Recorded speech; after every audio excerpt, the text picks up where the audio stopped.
제가 한 목장을 섬기고 있는데요. 제가 섬기는 목장에 은퇴하신 장로님이 계십니다. 그분이 최근에 전도를 한 2번 하셨어요. VIP들이 이제 오셨는데 어떻게 전도를 하셨냐라고 물어보니까 택시 운전을 하십니다. 개인 택시를 하시는데 택시를 타고 감천 사하구 주변에 손님이 이제 내릴 손님이라면 꼭 그렇게 교회를 소개하고 교회를 자랑하고 담임 목사를 자랑하고 그리고 교회로 인도하려고 애를 쓰고 그러면서 꼭 이렇게 자기가 준비한 뭔가를 선물을 주고 이렇게 했다고 합니다. 혹 택시를 타고 기사가 선물을 주면 우리 교회 은퇴하신 장로님 줄 아시고 그분께서 이제 최근에 이제 또 한 청년을 전도를 하려고 애를 쓰고 있는데 그 청년이 택시를 타서요. 그래서 이제 그 내릴 위치가 감천이었어요. 그래서 교회를 소개하고 이렇게 저렇게 이제 이야기를 하는 중에 이 받아들인다 그렇게 하시됩니다. 내릴 때에 장로님께서 택시 요금을 8,600원인데 4,000원만 받았다 그래요. 왜 그랬겠습니까? 네. 여러분 택시 타고 내릴 때 그렇게 반 이상 할인 받아본 적 있습니까? 없죠. 네. 왜 그렇겠냐 하니까 그 한 영혼을 구원하기 위해서 목장에서 나눌 때 이렇게 나누시더라고요. 한 영혼을 구원하기 위해서 그에게 감동을 주겠다는 것입니다.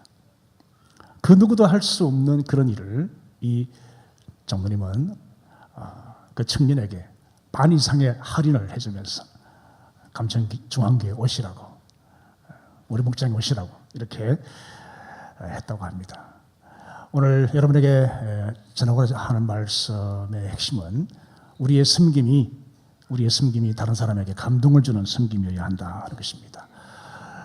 오늘 임직도 하시고 은퇴도 하시는데요. 은퇴하신 분도 마찬가지입니다. 계속해서 주님의 교회를 위해서 감동을 주는 섬김으로 섬김의 삶을 살게 되시기를 바랍니다. 그렇다면 감동을 주는 섬김은 어떤 섬김인가? 감동을 주는 섬김이란 어떤 섬김이겠습니까? 한 3가지 나눠서 말씀드리겠는데요. 한 가지는 우리의 본성을 따르지 않는 섬김이다. 본성을 거스리는 그런 섬김이다 하는 것입니다. 오늘 말씀 보시면 야고보와 요한이 청탁을 하죠. 주의 영광 중에 우리 둘을 좌우편에 앉게 해달라라고 예수님에게 청탁을 합니다. 주의 영광 중에 좌우편 뭘 말하겠습니까? 이것은 예수님께서 세상 나라의 왕이 되면 그 왕의 좌우편, 예를 들면 뭐 총리나 비서실장이나 이런 자리를 우리 두 형제에게 달라는 것이죠. 아직도 그 제자들의 메시아관은 세속적입니다. 그리고 정치적입니다. 예수님께서 하나님 나라의 왕이 아니라 세상 나라의 왕이 될 것으로 기대를 했죠. 그래서 그 나라의 왕이 되면 우리 두 형제를 좌우편에 아주 요직에 앉혀달라는 그런 청탁인 것이었죠. 다른 10제자도 마찬가지예요. 그 두 형제들의 청탁을 듣고는 막 화를 냅니다.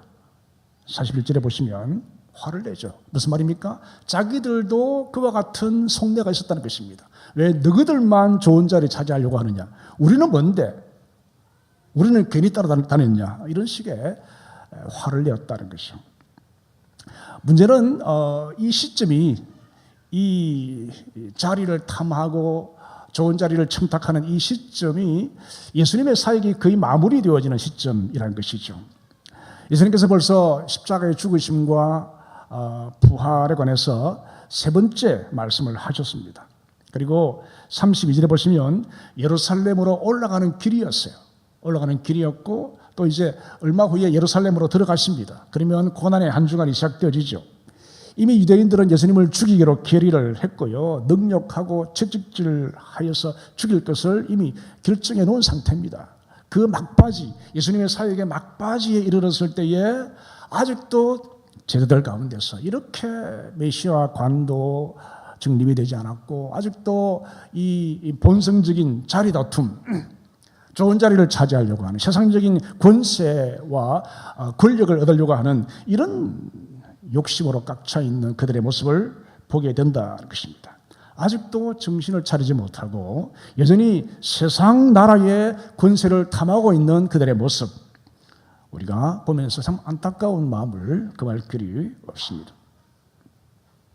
예수님께서 그들에게 다시금 가르칩니다. 다시금 가르치는데 뭘 가르치죠? 세상의 권세자들은 주관하고 다스리고 권세를 부리지만 너희 중에는 그렇지 않을지니, 너희들은 그러해서는 안 된다는 것입니다.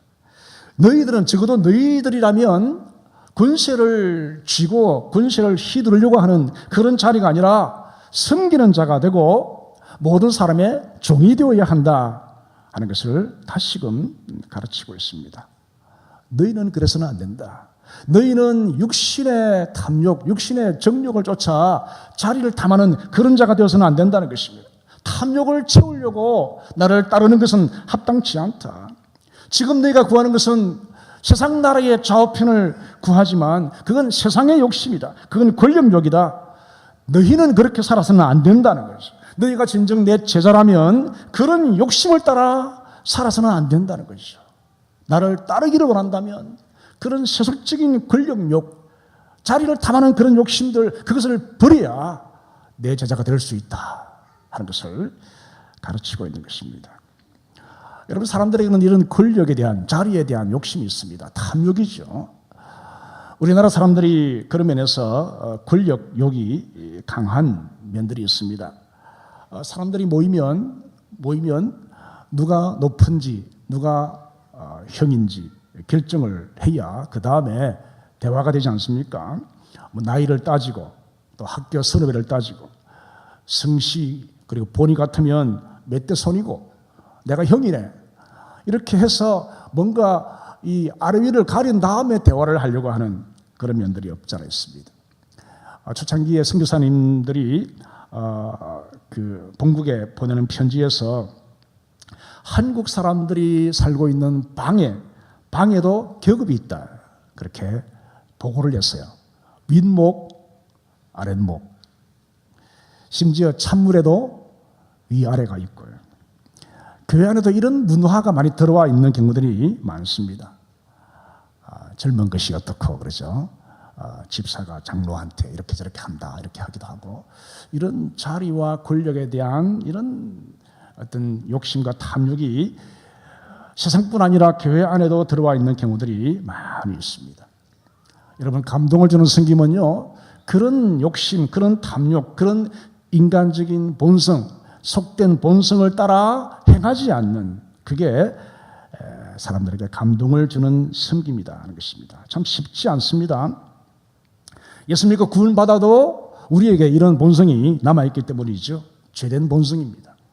뭔가를 탐하려고 하는 욕심으로 가득 차 있는 이런 본성이 있기 때문에 참 감동을 주기 쉽지 않습니다만은, 그러나 우리는 감동을 주는 섬김을 섬겨야 합니다. 사람들은 뭘 하든지 이득을 보고자 그러죠. 이익을 보고자 그러고 자기중심적인 그런 삶을 살려고 그러고, 직분을 맡아서 섬기고 하고 봉사한다고 해도 가만히 보면 속이 보이는 그런 경우들이 없잖아 있습니다. 그래서 인기가 없는 그런 직분, 그런 자리, 그런 봉사의 현장에는 별로 그렇게 사람들이 가지 않고 자원하지 않는, 희생해야 되고 또 뭘 많이 이렇게 자기 것을 써야 되고 이렇게 하는 곳에는 잘 자원하지 않는 그런 경우들이 있지 않습니까? 여러분, 감동을 주려면 본성을 따르지 않는, 어쩌면 손해를 감수하고 어쩌면 희생을 감수하는 그런 섬김이어야 한다는 것입니다. 알면서도 또 져주기도 하고 당연히 내가 먼저이지만 양보하기도 하는 그런 모습, 그런 섬김이 있어야 그 섬김이 다른 사람에게 감동을 준다 하는 것입니다.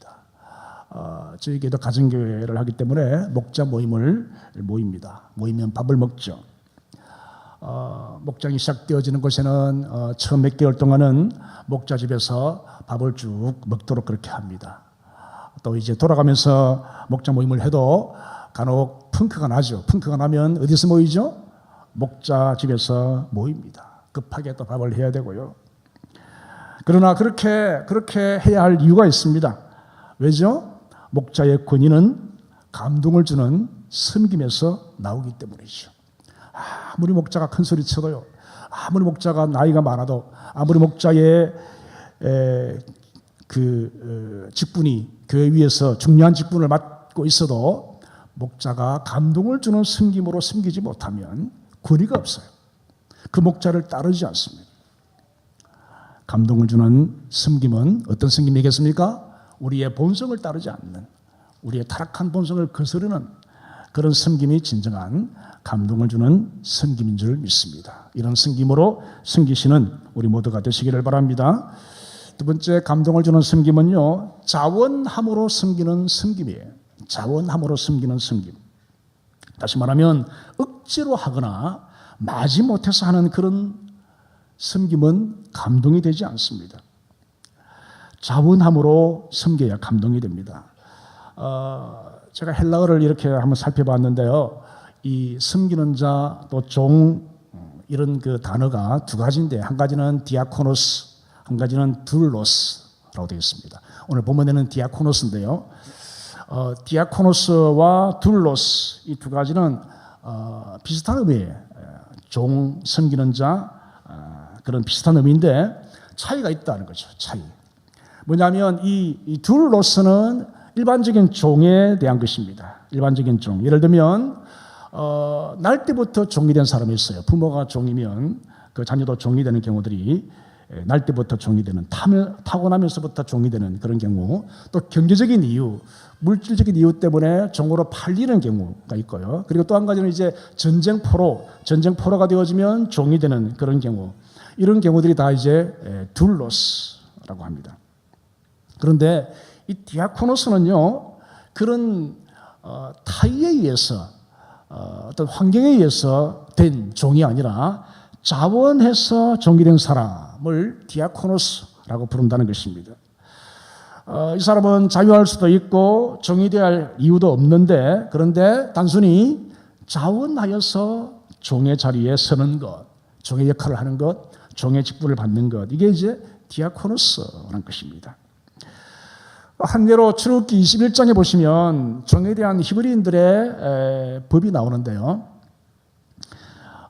히브리인들이 이제 종이 되어지면, 종으로 팔리거나 이렇게 종이 되어지면 여섯 해, 다시 말하면 6년 동안 종으로 섬깁니다. 그리고 7째 해가 되어지면 이제 자유하게 되어지죠. 몸값을 지불하지 않고도 자유할 수 있게 되어집니다. 그런데 그렇게 6년간 종으로 섬기고 이제 7년째 자유하면서 이 종의 마음에 내가 계속해서 이 집에서 내가 종으로 섬겨야 되겠다.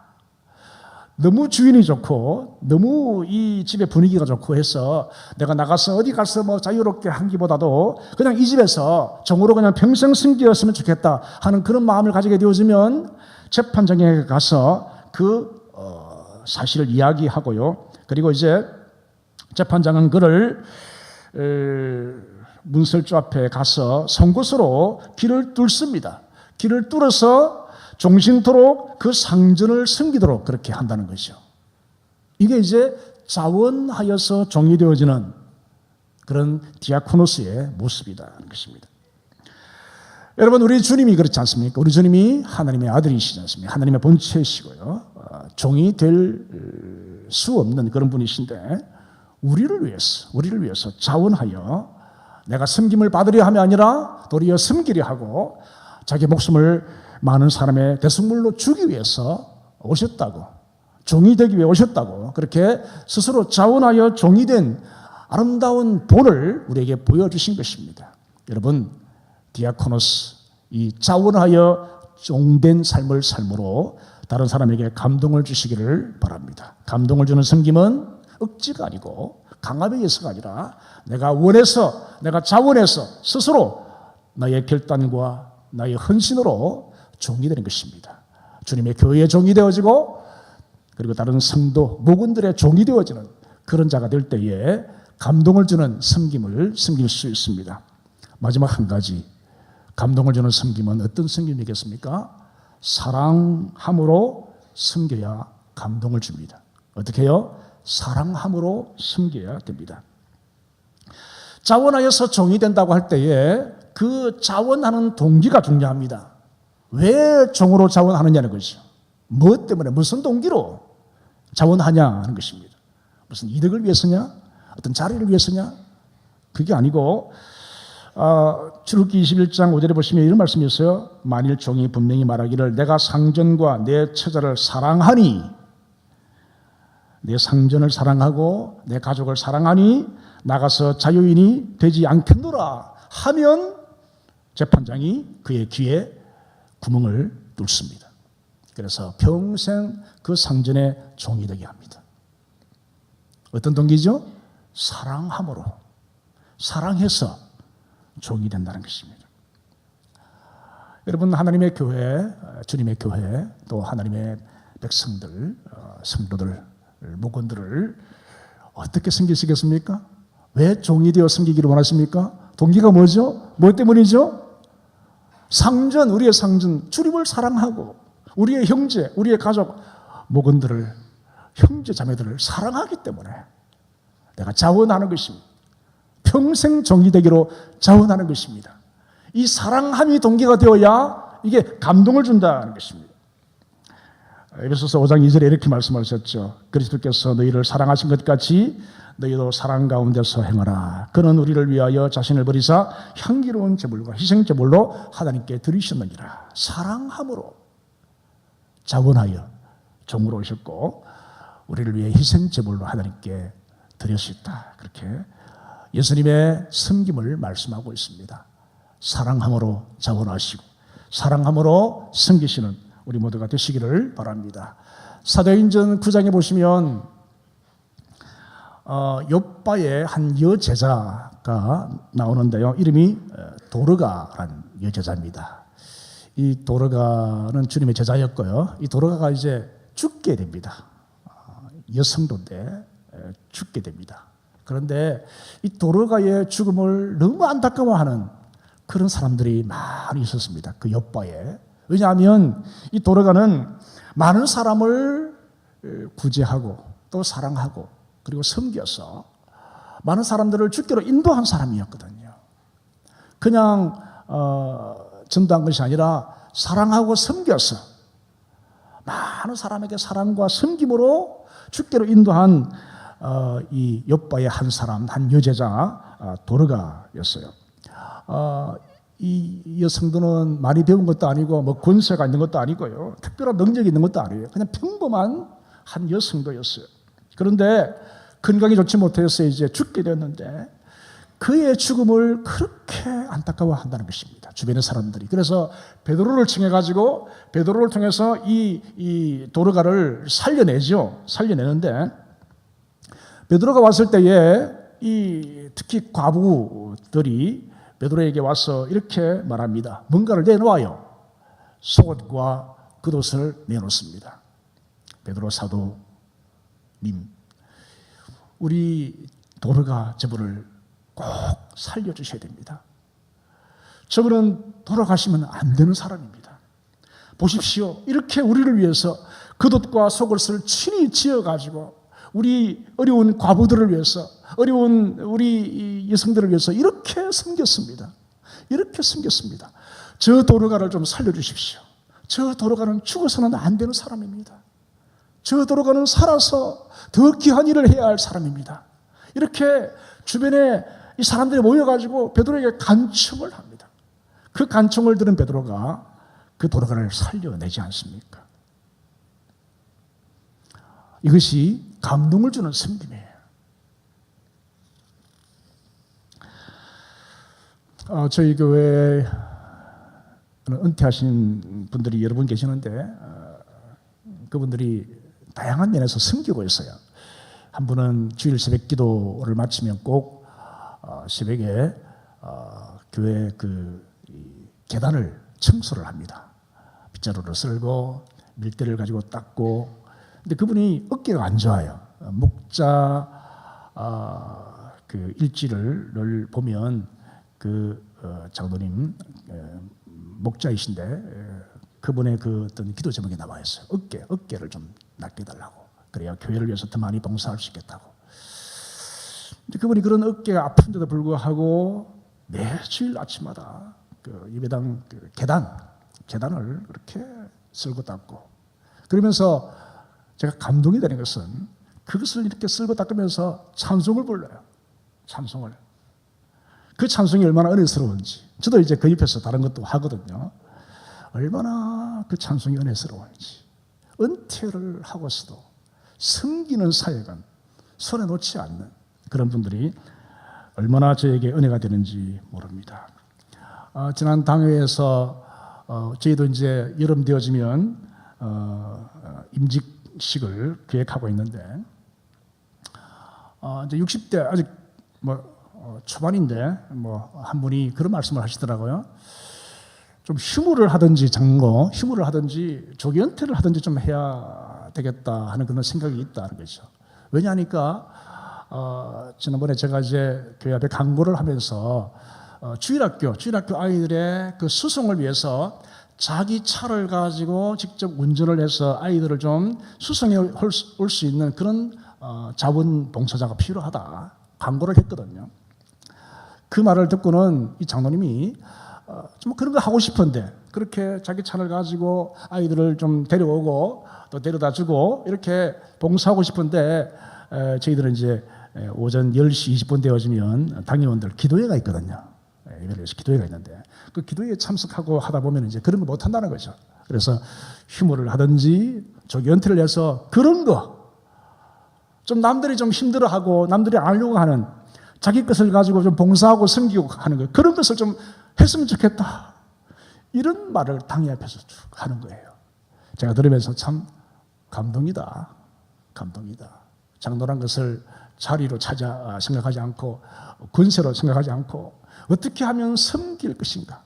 어떻게 하면 더 잘 섬길 것인가? 섬기기 위해서라면 장로 자리까지 내어놓을 수 있겠다라고 말하는 것 자체가 이건 보통 교회에서 있을 수 없는 일이다. 말씀을 맺고자 합니다. 여러분, 주님께서 보여주신 아름다운 모습이 뭡니까? 감동을 주는 섬김이었습니다. 왜 우리가 주님을 따르고 주를 위해 살려 그러고 왜 우리가 주님의 교회를 위해서 이렇게 헌신합니까? 주께서 우리에게 보여주신 섬김이 감동이 되기 때문입니다. 감동. 우리의 섬김이 감동이 되어야 돼요. 기대하지 않던 예상치 못했던 너무나 놀라운 그런 섬김이 있어야 감동이 됩니다. 여러분, 우리의 본성을 따라 행하지 마십시오. 본성을 거스르는 그런 감동을 주십시오. 자원하여서 섬기십시오. 사랑으로 섬기십시오. 그래서 정말 많은 사람들에게 감동을 주는 그런 섬김이 있기를 바랍니다. 오늘 은퇴하시는 분들 계속 감동을 주십시오. 오늘 임직받는 분들 앞으로 주어진 생애 동안에 감동을 주는 섬김으로 섬기시기를 주님의 이름으로 축원합니다.